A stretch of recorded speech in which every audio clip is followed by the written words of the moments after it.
أعوذ بالله من الشيطان الرجيم. بسم الله الرحمن الرحيم. يا أيها الذين آمنوا لا تتخذوا عدوي وعدوكم أولياء تلقون إليهم بالمودة وقد كفروا بما جاءكم من الحق يخرجون الرسول وإياكم أن تؤمنوا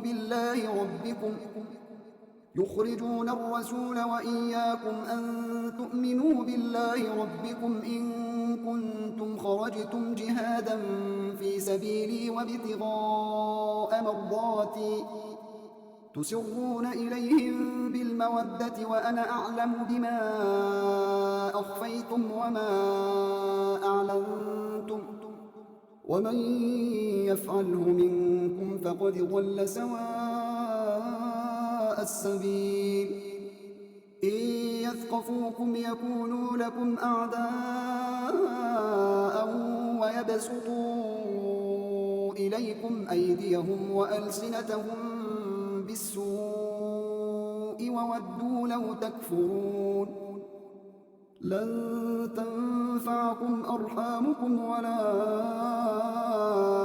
أولادكم يوم القيامة يفصل بينكم والله بما تعملون بصير.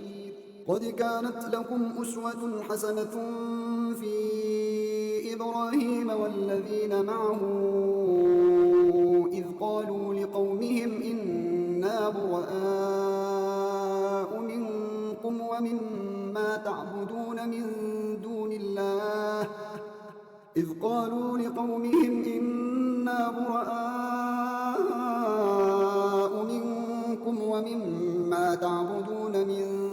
الله كفرنا بكم وبدا بيننا وبينكم العداوة والبغضاء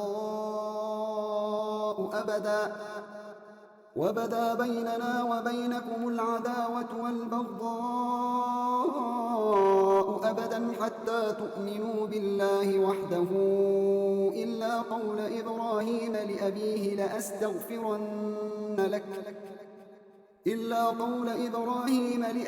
لأستغفرن لك وما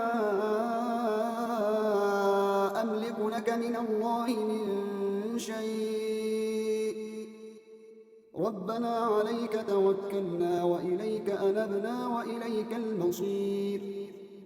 ربنا لا تجعلنا فتنة للذين كفروا واغفر لنا ربنا إنك أنت العزيز الحكيم. لقد كان لكم فيهم أسوة حسنة لمن كان يرجو الله واليوم الآخر ومن يتول فإن الله هو الغني الحميد. عسى الله أن يجعل بينكم وبين الذين عاديتم منهم مودة والله قدير والله غفور رحيم. لا ينهاكم الله عن الذين لم يقاتلوكم في الدين ولم يخرجوكم من دياركم أن تبروهم وتقسطوا إليهم إن الله يحب المقسطين. إنما ينهاكم الله عن الذين قاتلوكم في الدين وأخرجوكم من دياركم وظاهروا على إخراجكم أن تولوهم ومن يتولهم فأولئك هم الظالمون. يا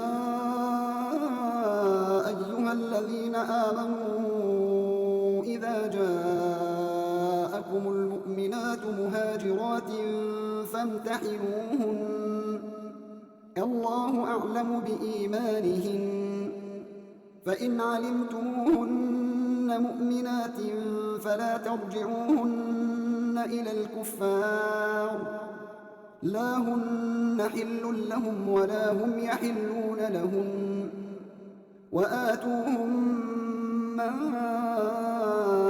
أنفقوا ولا جناح عليكم أن تنكحوهن إذا